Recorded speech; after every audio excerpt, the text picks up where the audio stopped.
할렐루야. 우리 주님을 찬송합니다. 호흡이 있는 자마다 다 우리 하나님을 찬양해야 될 줄 믿습니다. 어지러운 세상 가운데 살면서도 우리는 항상 변함이 없는 하나님 그분의 말씀을 주의하여 읽고 묵상하고 그 말씀을 가까이 하면서 그 말씀을 붙잡고 순종하고 그 말씀 붙잡고 기도하며 하루하루 살아야겠습니다. 2025년 2월 20일 목요일 꿀송이 말씀 신명기 4장에서 6장을 읽는 날로 하겠습니다. 신명기 4장은 모세의 그 3번에 걸친 설교가 신명기서에 요약이 되어 있다고 그랬잖아요. 근데 모세의 첫 번째 설교가 1장부터 4장이에요. 이런 것을 아시고 신명기서 성경을 읽으시면 훨씬 도움이 되죠. 신명기서가 뭔 책인지도 모르고 무조건 읽는 거다고. 이거 모세가 죽기 전에 이스라엘의 신세대들에게 마지막으로 하나님의 말씀을 그렇게 절절하게 알려주는 모세의 3편의 설교로 되어 있구나. 그래서 신명기 1장부터 4장까지가 모세의 첫 번째 설교구나. 모세는 3번에 걸친 설교 중에서 무엇을 강조했을까? 그런 기본적인 지식을 갖고 생각을 하면서 읽으면 우리가 핵심을 파악할 수가 있다 이 말이죠. 신명기 4장은 모세의 첫 번째 설교의 결론, 또 클라이막스, 그렇게 말할 수 있습니다. 4장 1절부터 43절이 이제 이 부분이 절정에 해당되고 44절에서 이제 마지막 49절은 두 번째 설교를 소개하고 인트로듀스하고 앞에 1장부터 3장까지 쭉 했던 말씀을 다시 한번 정리해서 요약해서 반복하고 있습니다. 우리도 목사님들이 설교할 때 보면은 쭉 설교를 마칠 때 그래서 딱 요약을 오늘 말씀의 핵심은 이것이었습니다 라고 요약을 하는 것처럼 근데 이제 그 모세의 첫 번째 설교의 말씀의 요지는 뭐였냐면 이스라엘 백성들은 하나님의 말씀에 순종해야 된다. 그것이 모세의 첫 번째 설교의 핵심이었습니다. 여러분이 들으시면 아따고 싱겁 내용이 뭐 대단한 말이 아니고 하나님 말씀에 순종해야 된다는 거죠. 그러니까 뭐 모세가 그러면 무슨 말을 하겠습니까?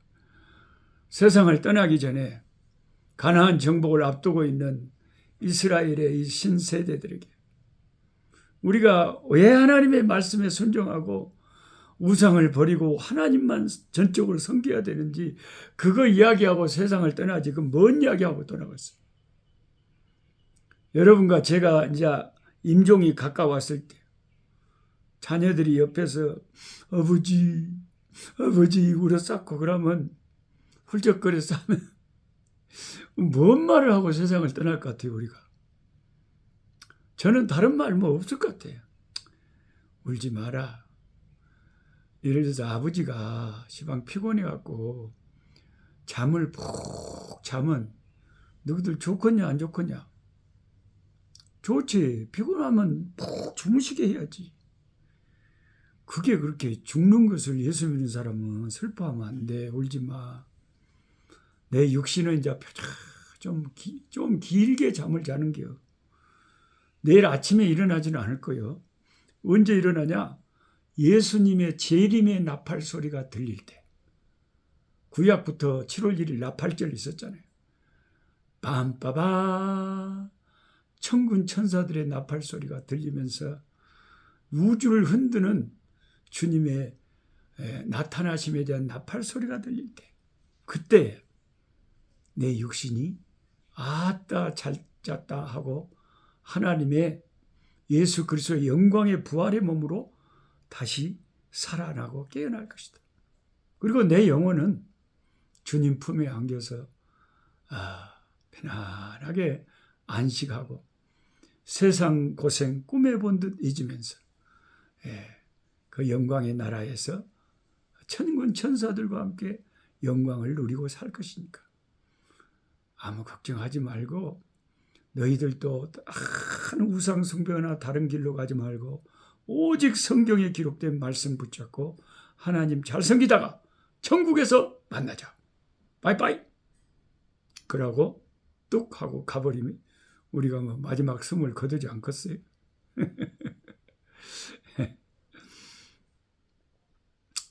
참 신기한 게요. 제가 가을이 돼서 어느 날 그때 한참 우리 아들이 뭐 시합한다고 돌아다닐 때 아들 차에다 태워주고 아들 운동하는 거 보면서 그 도토리 상수리 나무 밑에서 앉아 있었습니다. 근데 너무나 우연의 일치였는지 도토리가요 폭 떨어지는 거예요. 떨어져갖고 나 대급하게 폭 떨어지는 거예요. 이게 호박처럼 크지 않아서 다행이지 큰 호박이나 수박같이 덩치가 큰 그것은 모가 같은 게 폭 대급하게 떨어지면 얼마나 다치겠어요. 그렇게 덩치가 큰 것은 또 그렇게 위험하지 않게 또 하나님이 하신 것 같아요. 근데 도토리가 제 머리에 떨어졌을 때 그때 제가 참 은혜를 많이 받았어요. 예수 믿는 우리들은 성경을 통해서 특별 계시를 통해서도 늘 하나님의 말씀에 은혜를 받지만 일반 계시, 하나님이 만드신 이 세상 속에서 창조 원리를 배우고 하나님의 성품을 배우고 하나님의 특성을 배우고 하나님이 이런 분이시구나, 하나님이 참 놀라우신 분이구나 하는 것을 일반 이 하나님이 만드신 세상 피조 세계에서도 일반 계시를 통해서 깨달아요. 저는 거기서 은혜 받은 게 뭐냐면 도토리가 그렇게 안 익었을 때는 손으로 이렇게 잡아 뜯어야 내 손에 들어옵니다. 쉽게 밑으로 안 떨어집니다. 근데 시즌이 되고 때가 되고 가을이 완전히 무르익어버리고 진짜로 이제 겨울이 다가오니까 이것이 무르익어서 저절로 우마 그 껍데기에서 아니 그 도토리를 붙잡고 있는 그것이 힘이 약해지면서 싹 조용히 그것이 땅 밑으로 중력에 의해서 떨어진단 말이에요. 바람만 불어도 떨어져요. 거기서 다시 싹이 나는 거예요. 우리 엄니가 이제 돌아가시기 얼마 전에 제가 안식년에 한국에 있으면서 이제 얼마 안 있으면 이제 엄니 세상에서 못 보겠네 싶어갖고 엄니 병원에 요양병원에 순천에 그 상사 쪽에 은빛 요양병원이라고 있어요. 거기 이제 엄니 또 살아계실 때 자주 봐야지 하고 보러 갔어요. 우리 엄니가 저를 특별히 이 아들을 많이 되게 그냥 애정을 많이 하셨거든요. 아이고 내 아들 그냥 내가 전화만 해도 그냥 막 그렇게 좋아하시고 막 그랬는데 아들 돌아오는 발자국 소리만 들어도 그렇게 좋아하시는 우리 엄니가 이상하게요. 그냥 모든 세상 미련을 다 버려버려. 참 이제 막 여기저기 종기가 나고 종말이 가까우니까요. 우리 엄니가 뺐다고만 나오셔갖고요. 빨리 가거라. 예? 빨리 가라고요. 엄니 아들이랑 같이 안 입고 잡소? 아이고 얼른 가. 뭐 달라고? 가란께? 엄마 아들이랑 같이 있는 게 안 줬어. 아이고 가. 나 가도 진짜 괜찮아요. 가란께. 그래 오는데 제 마음에 도토리가 가을이 깊어가면 저절로 떨어지듯이 하나님이 세상의 때가 되면 죽는 것도 자연스럽게 다 세상의 미련을 다 버리게 하시고 떠나게 하시는구나. 태어나게 하신 이도 하나님이시고 떠나게 하신 이도 하나님이시다. 제가 그걸 깨달았어요. 여러분 죽음을 너무 걱정하거나 두려워하지 마세요. 하나님이 다 죽게 하신단께, 다 자연스럽게 된단께, 도토리가 떨어지듯이 우리가 떨어질 거단께. 아무 걱정하지 마세요. 살아있을 때 호흡이 있는 자마다 하나님을 찬미하고 기뻐하고 감사하고 오늘 하루 주신 생명 누리고 즐겁게 사세요. 그게 잘하는 거예요. 모든 미래나 죽음이나 그런 건 다 아버지 손에 맡기고 살아요. 항상 기뻐하고 범사에 감사하고 쉬지 말고 기다. 이게 아버지 뜻이에요. 다른 거 없어요. 간단해요. 그러니까 모세도 그렇게 복잡한 말을 하는 게 아니에요. 모세도 하나님의 말씀에 순종해라. 순종해라. 너희들이 하나님의 백성 된 것은 너희들이 잘해서 된 것이 아니라 하나님이 택하심으로 된 거지만, 택함받은 너희들이 할 수 있는 것은 하나님의 말씀을 늘 기억하고 순종하는 것이다. 그것밖에 없어요. 그 마치 우리가 아버지와 아들하고 관계 같죠. 아들이 내가 누구 아들 대고 잡아서 됐습니까? 저희 어머님 성함이 모자, 유자, 순자였었는데 쟤는 노시고 우리 언니는 못시고 우리 언니가 나를 키우면서 늘 좋아하시고 나가 니를 안 낳았으면 어쨌을 뻔했을까 그러면서 그렇게 좋아하셨어요. 그래서 내가 엄니한테 수십 년 동안 엄니 용돈 매달 잘 갖다 드리면서 엄니 참 아들 보험 하나 잘 들어놨네. 예? 아들을 키워놓으니까 이제 엄니가 나이 든 게 아들이 다 엄니 생활비 드리고 다 돌보잖아. 그러니까 세상의 모든 보험보다 제일 좋은 보험이 자식 보험이지. 자식 하나 잘 키워놔봐. 노후 걱정할 것도 없죠.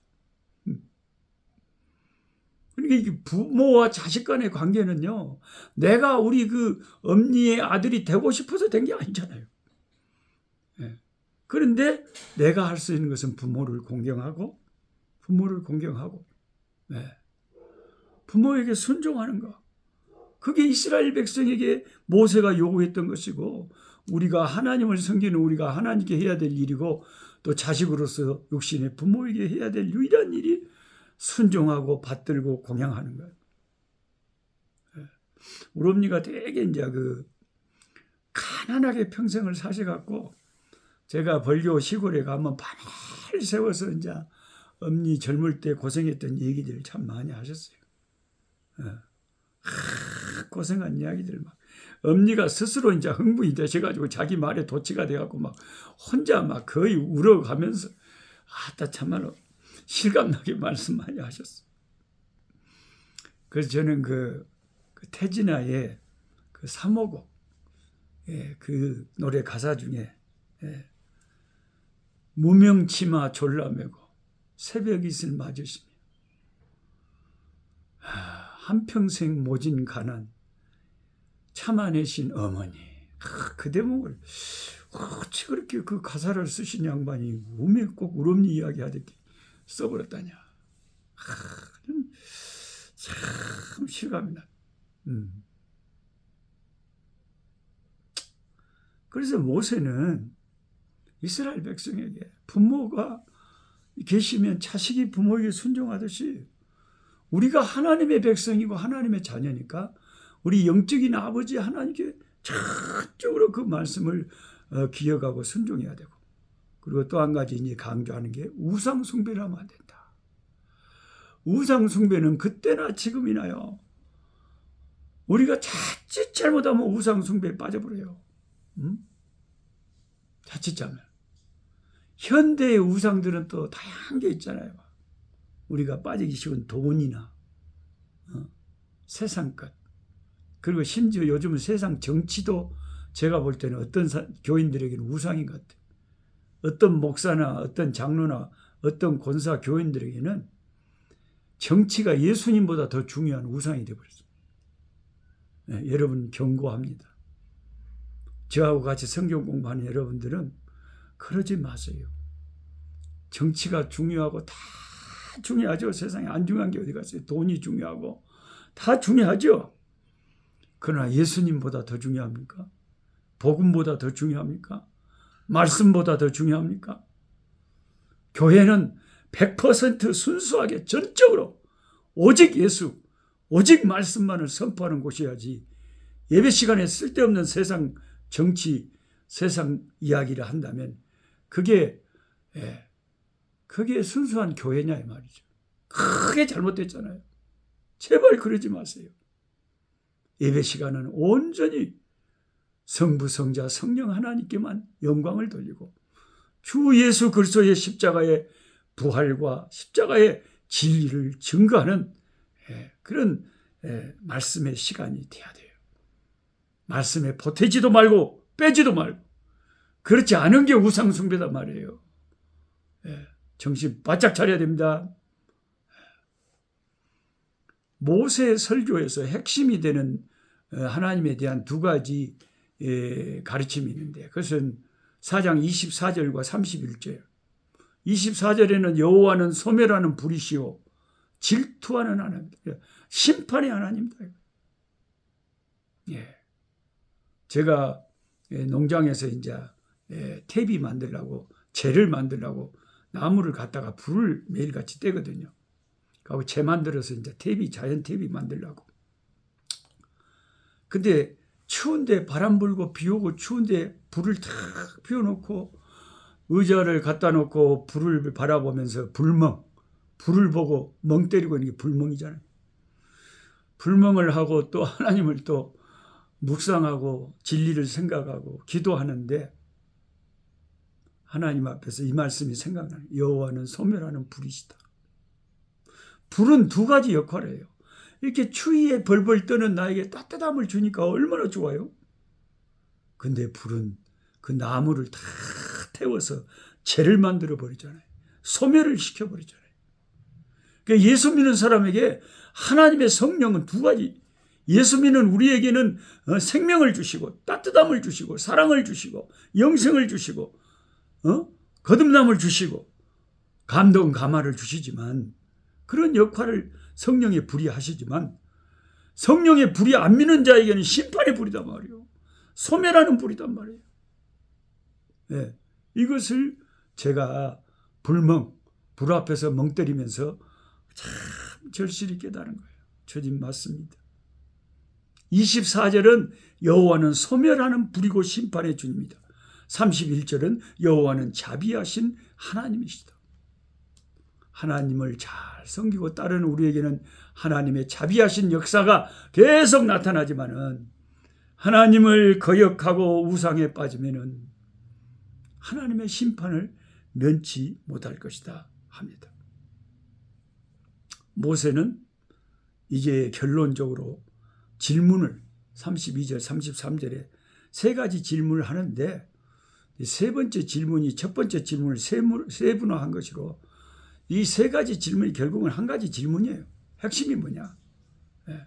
그는 이 온 우주 공간 안에서 이스라엘 나라가 경험한 것 같은 그런 경험이 세상의 다른 나라에 있었느냐 하는 그런 모세의 이스라엘 백성을 향한 직접적인 질문입니다.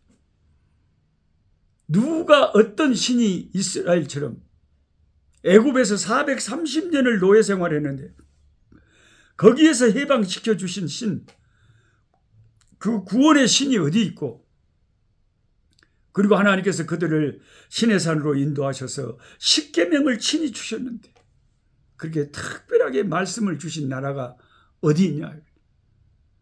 모든 나라마다 우상을 섬기고 모든 나라마다 자기들이 섬기는 신이 있어요. 근데 이스라엘의 하나님처럼 정말 구체적으로 나타나셔서 애굽에서 건지시고 신의 산에서 십계명 말씀을 돌판에 새겨서 주신 그런 신이 어디 있으며 이스라엘의 같이 그렇게 하나님의 복을 받은 나라가 어디 있느냐? 이 질문을 모세가 하는 거예요. 하나님이 그만큼 이스라엘을 절대적으로 특별하게 싸고 돌고 사랑한다는 것입니다. 온천하에 오직 하나님 외에는 다른 신이 없다는 사실을 기억하고 하나님 말씀에 전적으로 순종하고 살아야 된다. 그것이 너와 네 후손이 복을 받아서 네 하나님 여호와께서 네게 주시는 땅에서 한없이 오래 살 수 있는 방법이다 하고 40절에 모세가 결론적으로 말하고 있습니다.